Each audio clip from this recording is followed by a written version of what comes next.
Welcome to USA Global TV and Radio, where our mission is to provide education, entertainment, hope, and inspiration. USA Global TV and Radio connects you with experts and audiences all around the world every single day to help you succeed in business and to live a richer life. Visit us at usaglobaltv.com to learn about career and life-changing training and mentoring programs like the Listening Mentor. Subscribe to our newsletter to stay informed about our special programs and offers. Discover how you can become a guest on one of our shows or a host or producer of a USA Global TV and Radio show of your very own. That's USA Global TV and Radio, where the doctor is always in.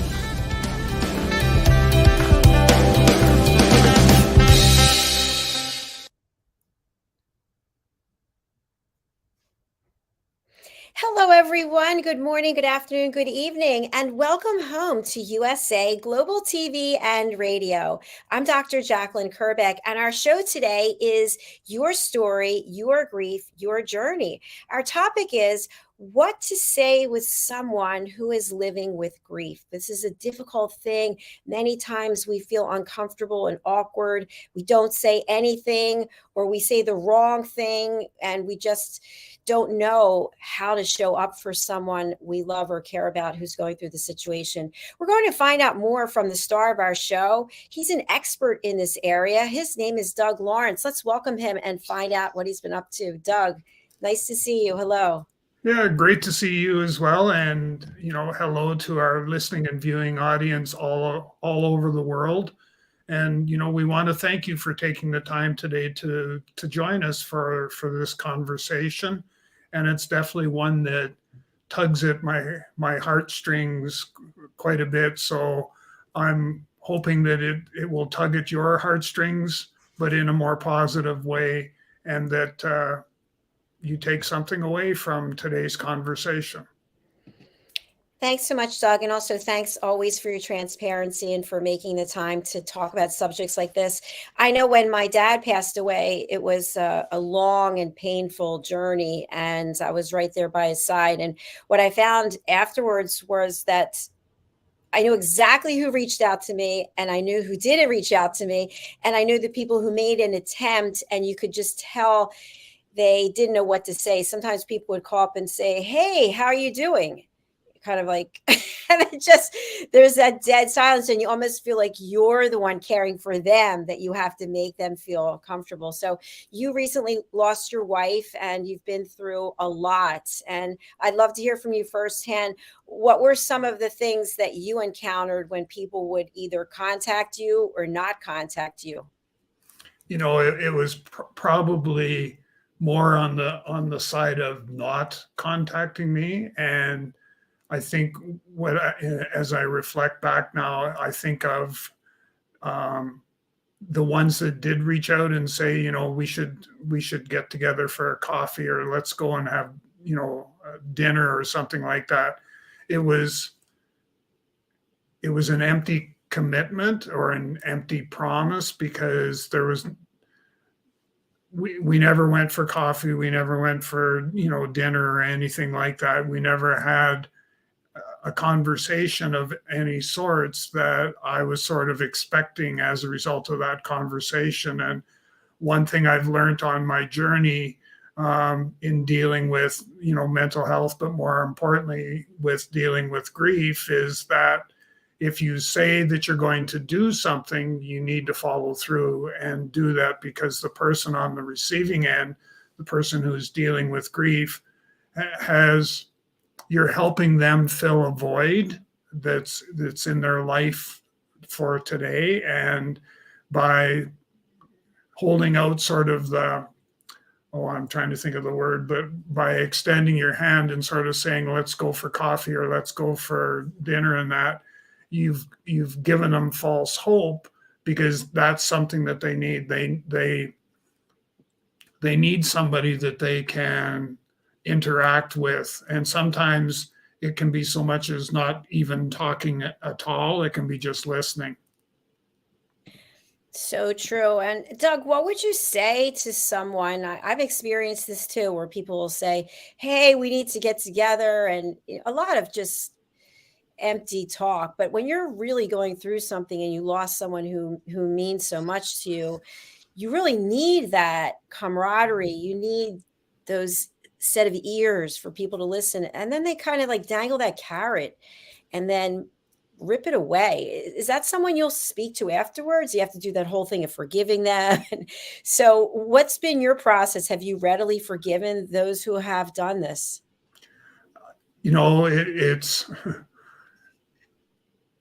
It's actually probably on the minority that have actually given the commitment to, let's go for coffee, or or lunch or dinner or whatever. It's what I've experienced is, for the most part, that's sort of on the minority piece, the minority side of the equation. There, you're going to have people that make a promise or suggest that we need to go and do this and follow through. So that's kind of type 1. Type 2 is no intent, as best you could tell, no intent of following through, but said it because they thought it was what you wanted to hear. And then number 3 is the person that offers to get together, but then makes what could be a good situation bad because they don't have the tools to be able to deal with having a conversation with somebody who is going through and dealing with, the loss of a loved one. There's all kinds of different examples of grief and stuff like that. So, but in that particular case, it's, just not knowing what to say. So making like I said, what could be a good situation into maybe not a not so good situation. Let's talk a little bit more about the people who do make an effort. I remember I received a letter from, I'm not going to say, but from the business world. And this person wasn't someone who I really had a good relationship with, but yet they took the time to get my address and sent me this letter. And a lot of it was about, your father would be proud of you. Your father would think this of you. And I'm thinking, you never met my father. And I understand you're trying to be nice, but at the same time, I felt like it was kind of overstepping. So then we start judging. I kind of was judging, why are you writing this? Because I felt like there was some kind of manipulation in there. And my point is, it makes it even difficult when someone is making an attempt to reach out to you, then maybe it's not the right attempt. So is there a set of rules? Is there a handbook on this? There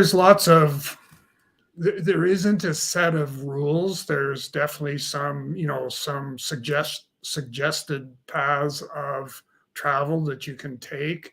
And there's all kinds of books that are out there that deal with grief, some of which are more on the academic side. So talk about, what causes grief and all that sort of stuff, but not as many that deal with grief from a practical or a practitioner level, I guess is the best way.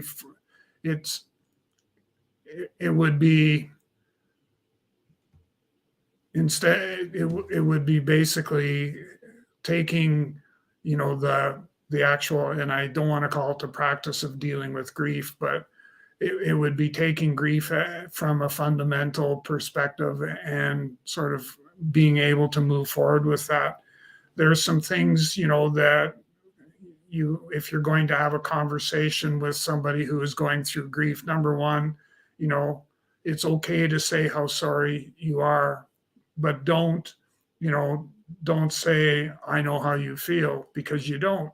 Even though you may have lost a loved one, you don't know how somebody is processing that loss and how they're dealing with it. And to sort of say, I know how you're feeling, no, you don't. And it's kind of going back to, what the example you gave with your father, and the person sending, saying that he would be proud of you and all this sort of stuff. If they don't, if they haven't had anything to do with you for years, how are they going to be able to confidently say that? And those are words that, from my perspective, those are words that people are saying because they think that's what you want to hear. Right, right. Very true. And I agree with everything you say. And I'd like to add this on as well. What I would suggest, as one of our team members always says, an invitation I would offer to people is when someone's sharing something with you, listen to what they have to say, acknowledge it, and then ask for permission. Doug, thank you for sharing what you just shared with me. My heart goes out to you. I really can relate. I have a personal example of something I went through that may be helpful for you. Would you be open to hearing it? Yeah, I like that. Thank you. Thank Yeah, you. I think that's, I really like that. And it's the idea of sharing a memory, whether it be, it's kind of like what you're talking about is the actual, here's a situation or an example. And with your permission, I'd like to share that. I get a lot of people wanting to share their memory of Deborah. So, and sometimes that can be, depending on the timing, that can be a really therapeutic process journey to go through. And sometimes it can be a trigger that causes you, to think back to the good old days, so to speak, and be able to, use some of that memory as a means to be able to sort of help you work your way through some of the grief that you're going through. Absolutely. I think this also ties in with etiquette and manners, I think, and also with listening skills, is that we all want to be heard and we want to be acknowledged. Even in an interview, when someone shares something with you, if you just go on to the next thing and you don't acknowledge, it's kind of like, oh, why did I say that? I guess that was stupid, or I guess they weren't interested in that. So it's the same kind of thing. If we just launch into our own example and our own story, we're not even giving credibility and validation to the person who's speaking. So we also give them the opportunity. Would it be okay with you? Are you interested? Maybe you're not. Maybe you're like, I'm just so in this zone where I am right now. I appreciate it, but not right now. Another time I'll reach out to you. I'm just not in a space where I have any more room to take anything in. That does happen, doesn't it? Yeah, it does. And one of the things that I like to be able to do is to create that opportunity for them to feel safe and feel comfortable to want to have a conversation.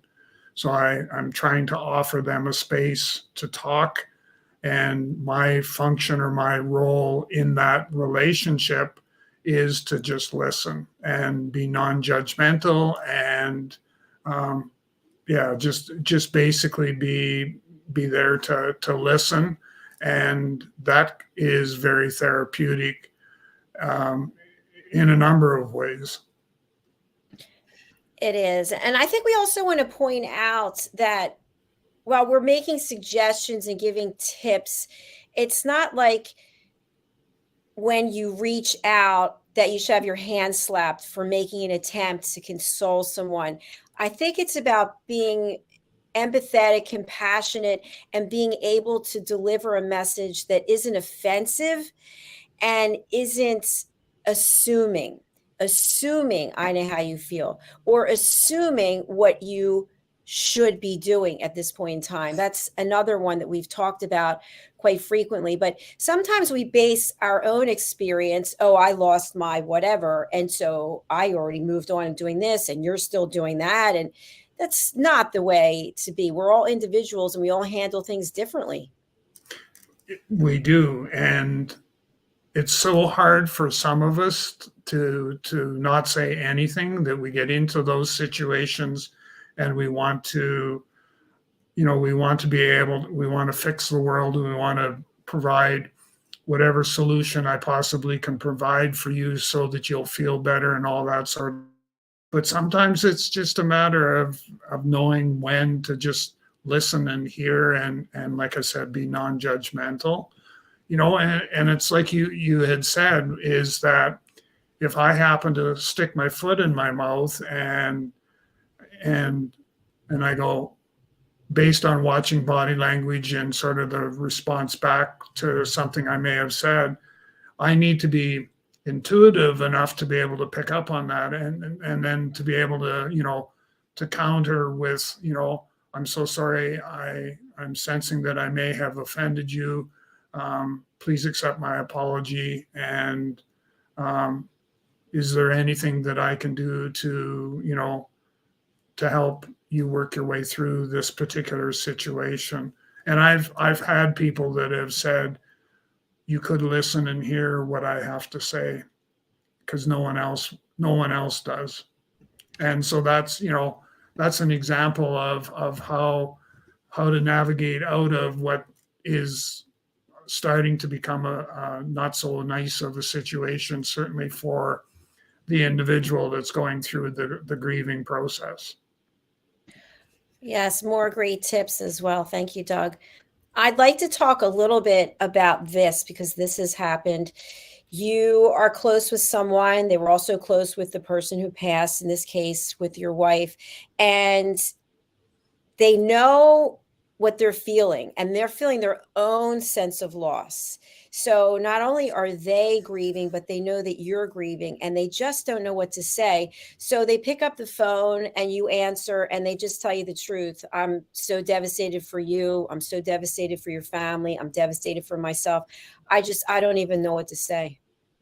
And that's I was just thinking the very same thing, was that sometimes, just say what you feel that you have to say. But if you don't know what it is that you could say in that particular situation, then ask, or make the comment that, I am so sorry. I'm actually very embarrassed because I don't know what to say in this situation. I've been struggling with what to say now for 2 or 3 nights, and knowing that we were going to be getting together, for coffee today, and I'm at a loss. I'm so sorry. I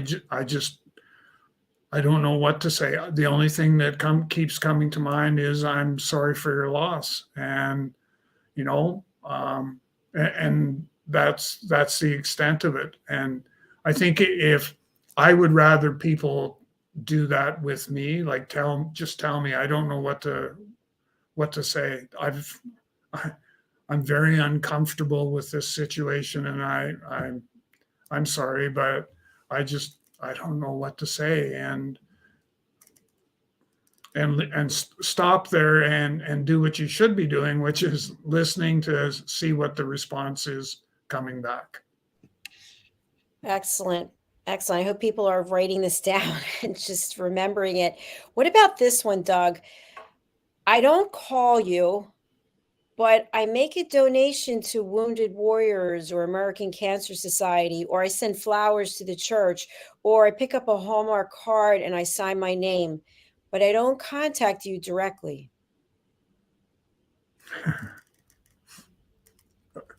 Reminds me of Christmas, is that you don't have any contact with people for a whole year, but then there's the annual contact that takes place at Christmas time, where you send a card, you sign it, you don't put anything else in the card as far as, we've been doing this past year, we've been doing that. It's just, Merry Christmas, love, Doug. That's it. And so it's much the same approach in this particular case, is that, and I'm not suggesting that you should write a long story or anything in the card, but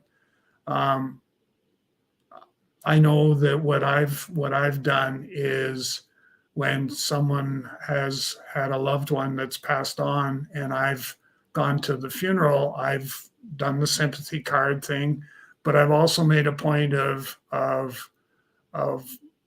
reaching out and letting them know that I was there and that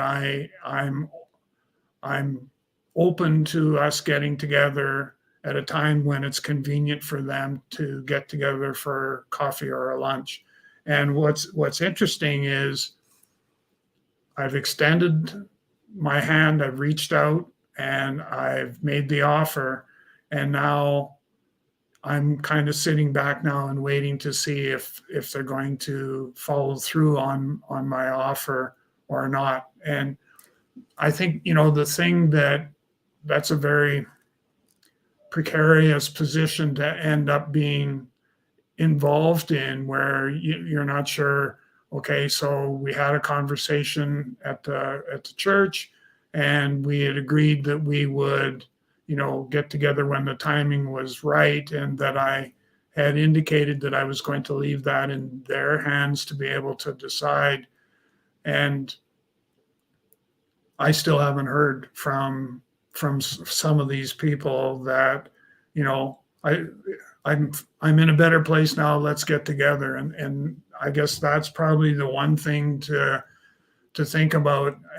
If you're in a position where you're trying to reach out and stuff like that, just remember that you may be okay, but they may be still, struggling or dealing with the grief of the loss of, their loved one, and they may still not be quite ready yet. Because I know I can think of a couple people that I know they're not ready, and it may be maybe more 2-3 more months before they're ready to maybe get together and have a coffee and talk about the loss of both of us losing loved ones that mattered to us.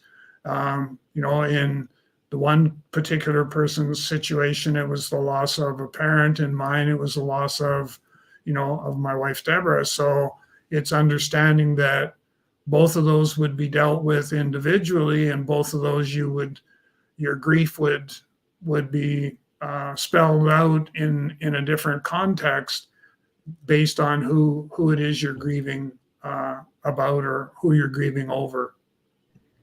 Yeah, that makes a lot of sense also. I want to take it a step further, which is it's now the day of the funeral service. I haven't contacted you. I'm in the line and I'm coming up to you. I'm either going to give you a hug, I'm going to shake your hand, and I don't know what to say. I didn't even pick up the phone. And now here I am looking at you. It's fresh, right? What is the appropriate thing to say or do when you're in the line for the funeral service? I would keep it short and sweet. I would definitely keep it short and sweet. And I went through that where when we had the celebration of life for Deborah, that there were a lot of people that I hadn't seen or had contact with. Probably in some cases, I'm going to say it was 2-3 years.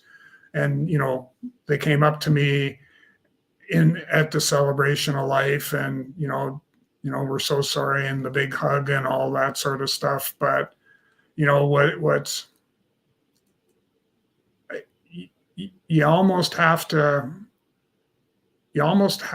be able to accept that is the best you're going to get from some folks is to be able to, to just say, I'm so sorry for your loss, and without coming back to the example you gave earlier, where, they say, she was a great person.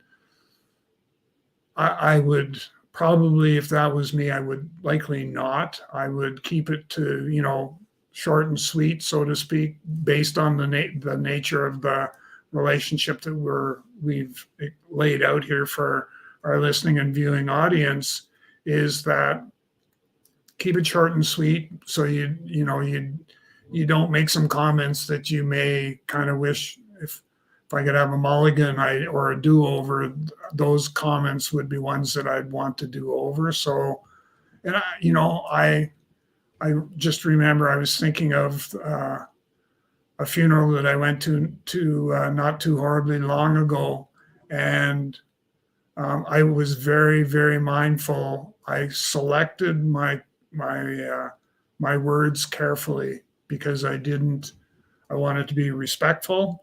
So I wanted to listen and hear, and I wanted to, in my particular case, I was letting them also know that I would find it very, very nice if we could get together and just over a cup of coffee and just get caught up.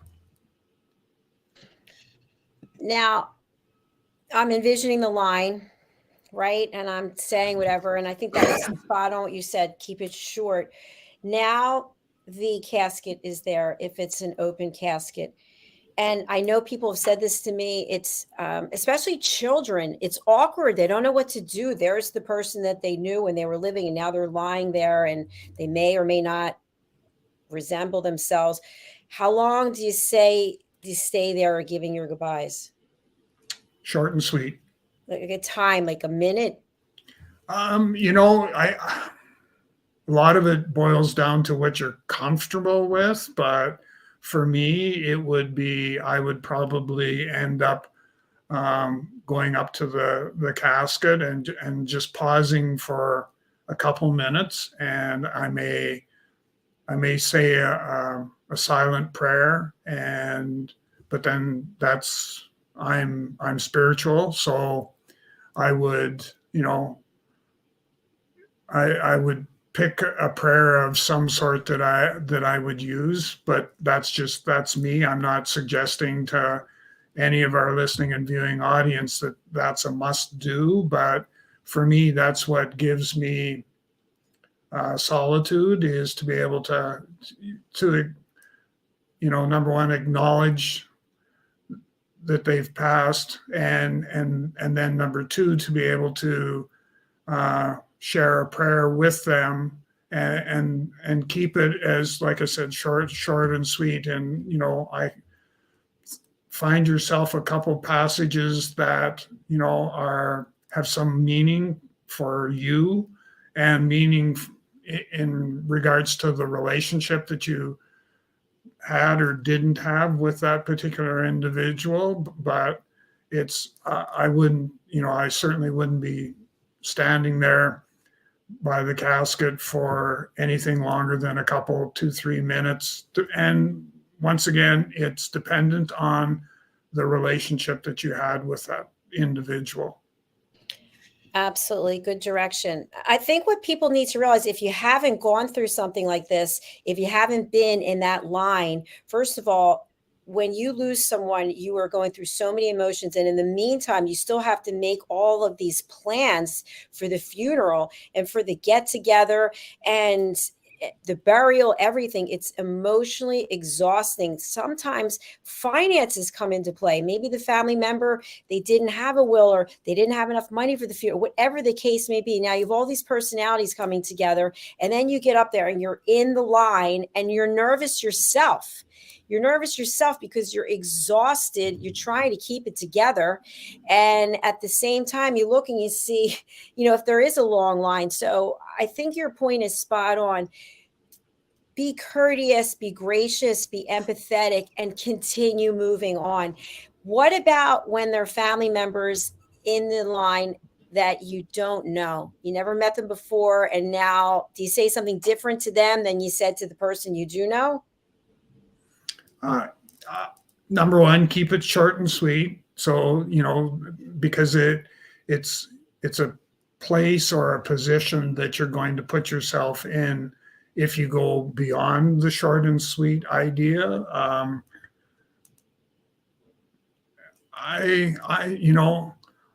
What I typically prefer to do is that I try to say things that I'm comfortable with.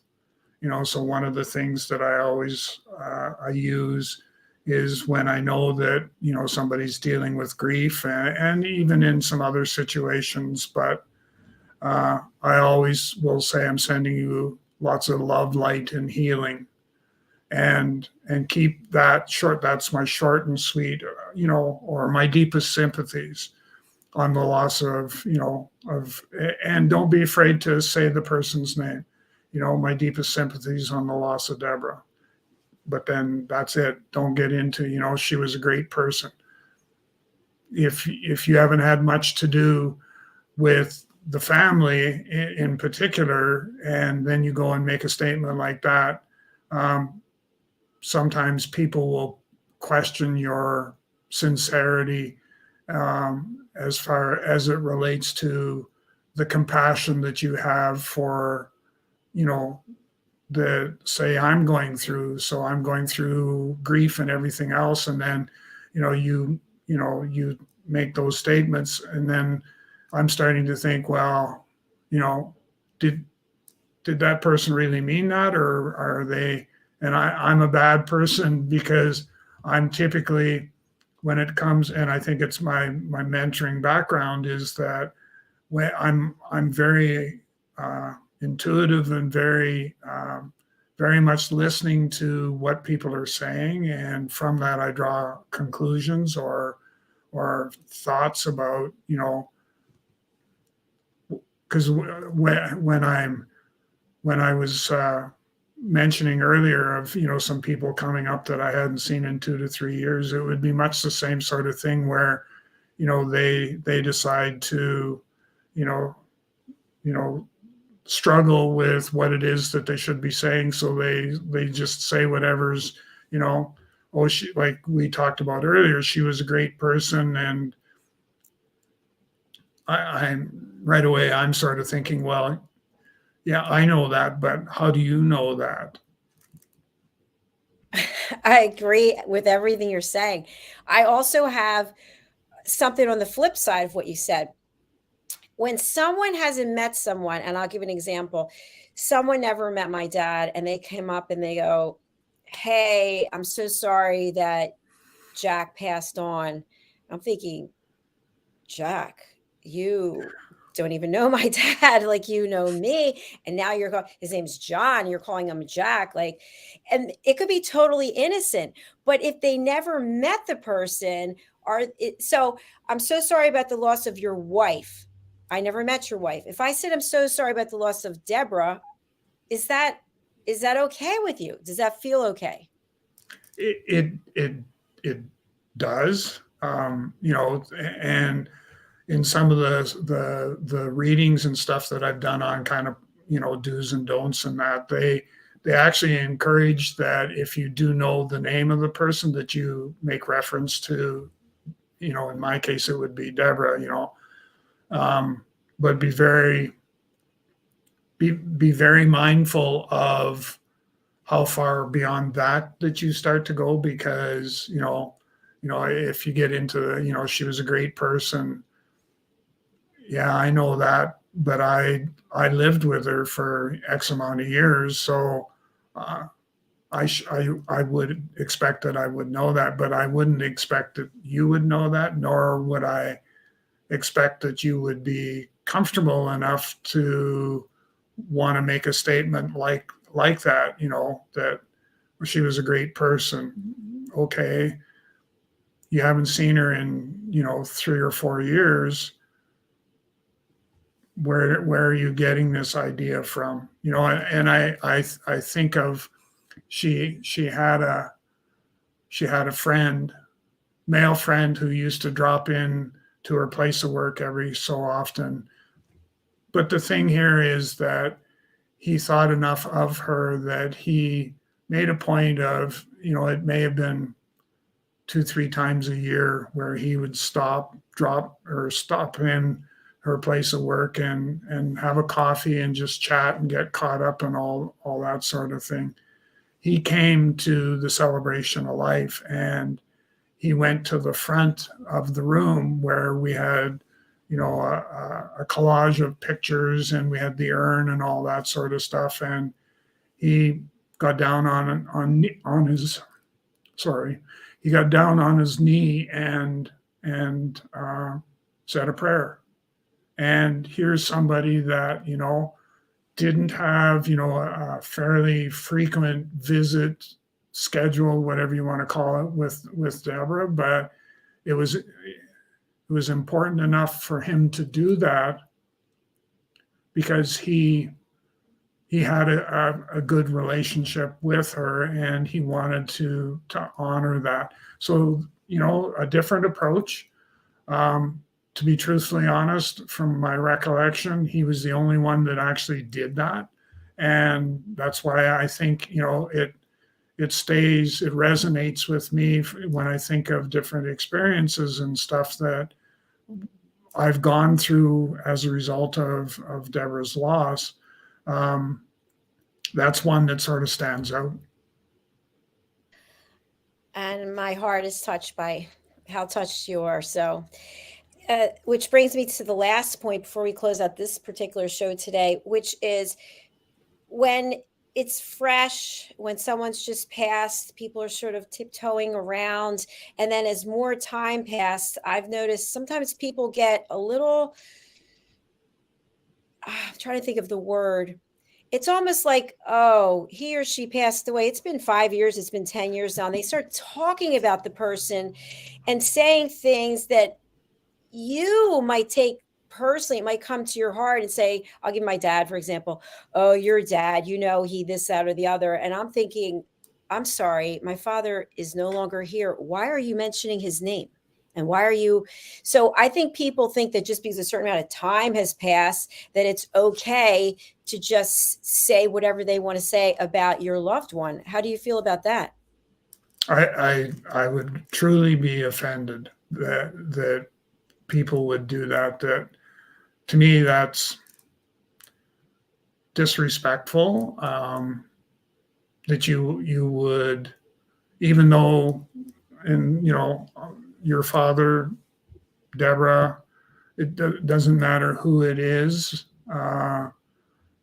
but just because it's been 5 years, there's still a level of respect that needs to be in place, that you need to sort of follow, for lack of a better choice of words. And I would, if somebody did that, I'd probably tell them that I'm offended.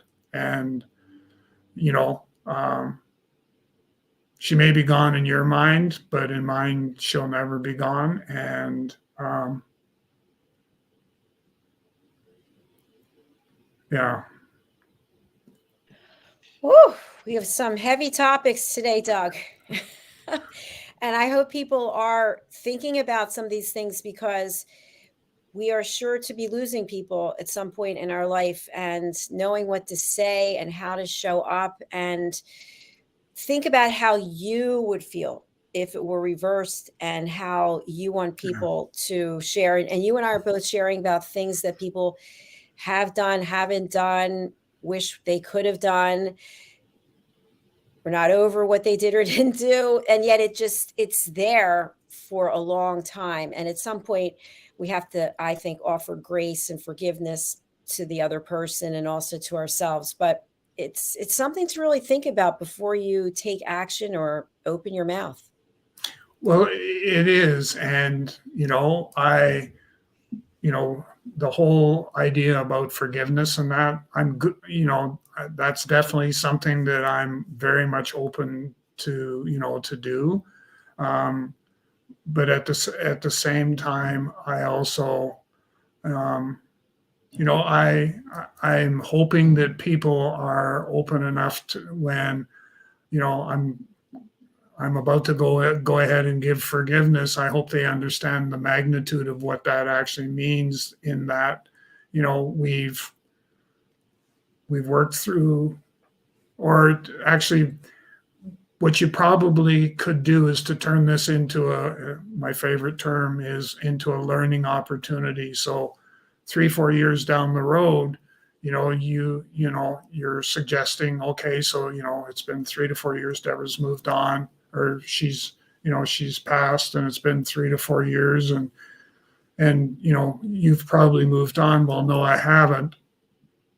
I'm still going through the grieving process and that. So it's a matter of, do I want to forgive? And yes, I do. But at the same time, I'm hoping that we both can learn from this experience as to how to communicate effectively with somebody who is dealing with a loss, with grief.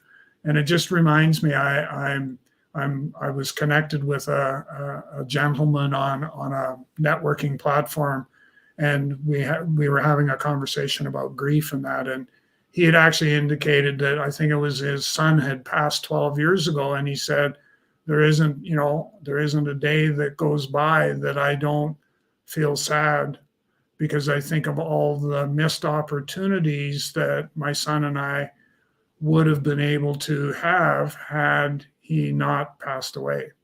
And I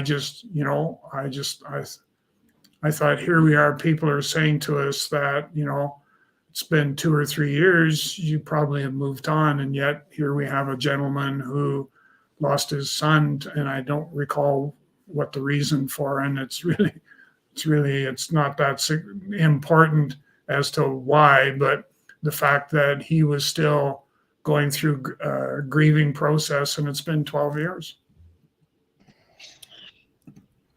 Doug, I just don't know what to say. The examples that you give, the stories that you share, they're just so relevant and meaningful. And your experience in this area is vast. And I know that you are also on your healing journey at the same time that you're helping others. It's like two people doing a dance, and you're both of them. So, so at some point, I imagine you've got to take a seat off the dance floor and get some self-care as well. We were talking about that backstage. So if you could leave our audience with some measure of closure for self-care, maybe reading something from your book, that would be fantastic. I could do that.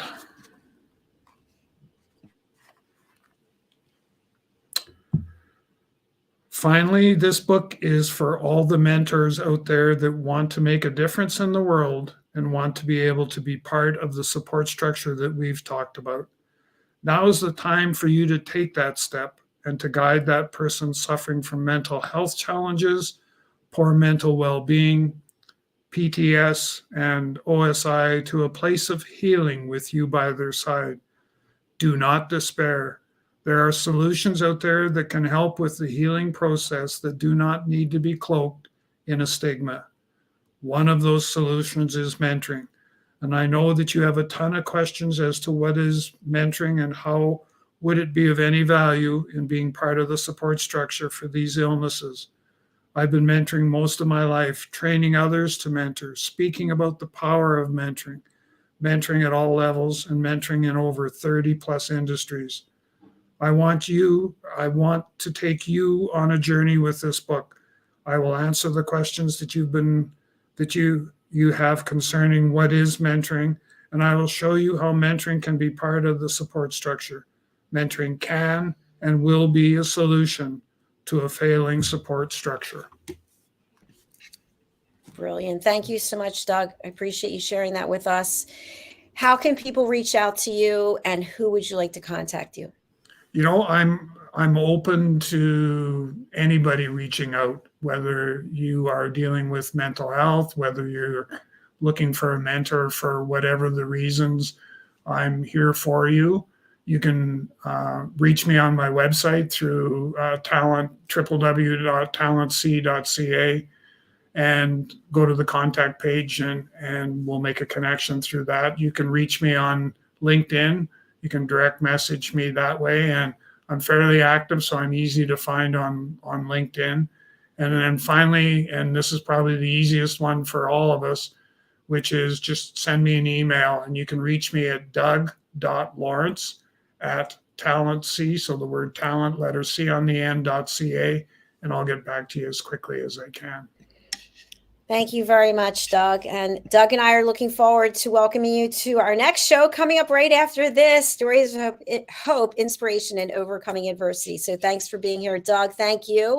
I'll see you shortly. If you'd like to be a guest on this or any of our other shows, please go to our website, which is usaglobaltv.com or usaglobaltvandradio.com. Book your session. Thanks again. Bye, everyone. Bye-bye.